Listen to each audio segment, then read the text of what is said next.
career spans a special effects renaissance of the 80s and 90s, Disney theme parks, the Jim Henson Company, and amazing sculptures, including jack-o'-lanterns, which are out of this world. She's a puppeteer and artist who got her start in Hollywood building still suits for Dune and puppeteering the Stay Puft Marshmallow Man in Ghostbusters. She worked on the Muppet movie, King Kong, Men in Black, the Flintstones, we worked on that together, and Mars Attacks, and let's not forget the Puzzle Place we worked on. She was also one of the Foster Farms chickens. And she's an Imagineer and sculptor for Disney, where she contributed to attractions like Star Tours, Big Thunder Mountain Railroad, and Splash Mountain. So please give it up for my dear friend, Terri Hardin! It's working. It's working. I don't want you guys in the back to miss out on craziness. I would have stood behind the podium, but if you know me, my name is Tigger, and I spend a lot of times moving. My parents gave that to me when I was 2 years old. So first of all, my name is Terri Hardin. I was born in California, and as a little girl, so many of you started to say you love my hair and you love my coat. There's more. I designed the coat in China. I was born in 1957. I am a mixed race girl. My dad is black, my mom is white. So that's a little bit about my family. I'm going to show you the video now. Remember to look for something you want to talk about, and then afterwards, we'll talk about it, okay?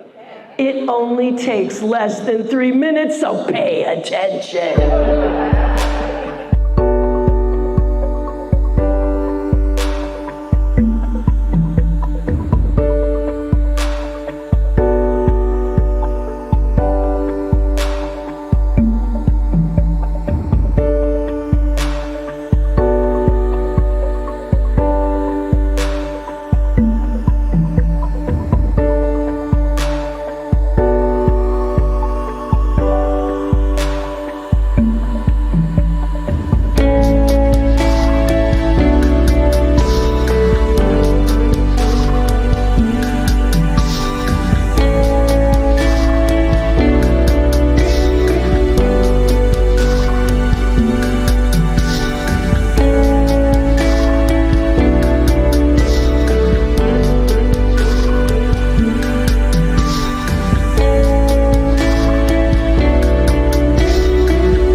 When your board of directors told me to talk about my career, I turned to my husband and said, let's do something that I loved when I was a kid.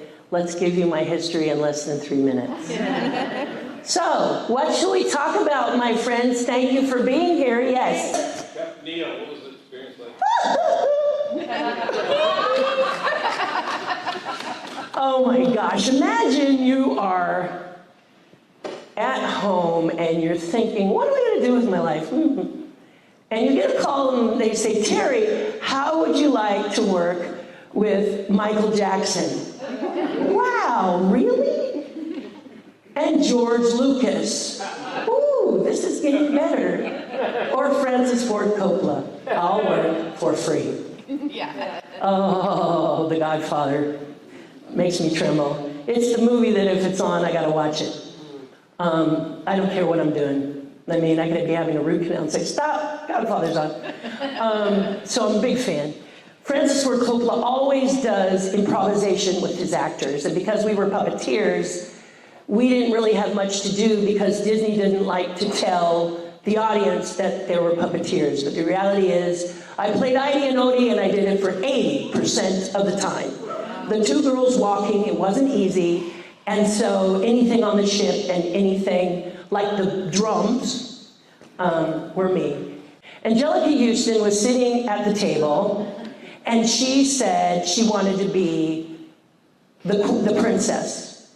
And now we're having an irritated discussion between Francis Ford Coppola and, you know, Angelica. Angelica's up for Academy Award. Disney's in the corner going, give her what she wants, give her what she wants. So they did. The girl we had been making costumes for over 2 weeks and casting for over a month was let go. And the queen became Angelica Houston. This is how that happened. When Michael came into the room, there was a chair next to no one else but me. Yeah. He sat down and he had an entourage. But over on the side were 3 people. I called them hear no evil, speak no evil, and see no evil. They looked at Michael very attentively, and I had no idea who they were. Michael turned to Francis Ford Coppola and said, may I record this reading? Yes, Michael, you may. Number 1, ran out. Tape recorder set up, and he's gone. Whoa, I said to Michael. Whoa. They recorded it, and Michael was reading through the script as Captain EO, when all of a sudden, in line was his, and we didn't know what was going on, and here is all the script pages jumbled up. Man number 2. A lot like Joe Self in a magic trick. Gave it back to Michael, and Michael continued. I said, what is up with you? He said,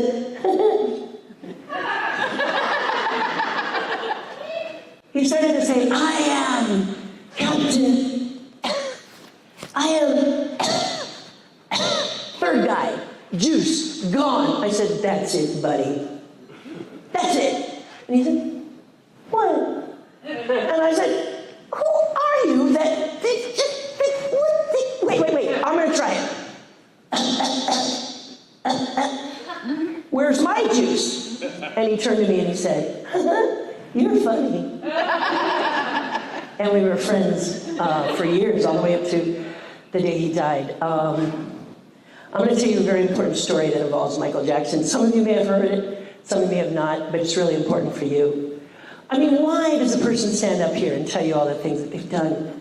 What's in it for you? How does it benefit you? I don't know if you've ever asked yourself that, but I've asked yourself that. And so today I'm going to give you a little gift. I walked onto the set to have my lunch, which was considered a hot set, meaning it's closed, no one can go on it. But I knew this, I had been in the industry a long time, and I walked through the door with my lunch because I needed quiet.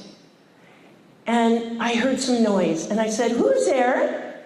And Michael said, Terry? And I said, Michael? And I said, what are you doing? Are you working? Should I leave? He said, no. Come on in. And we sat on the steps of the set, and we had lunch together. I looked at him kindly and I said, Michael, so many people adore you. I think you're the one man that if you landed on the moon and there was life, they would come with autographs books going, Michael Jackson, autograph. And he laughed.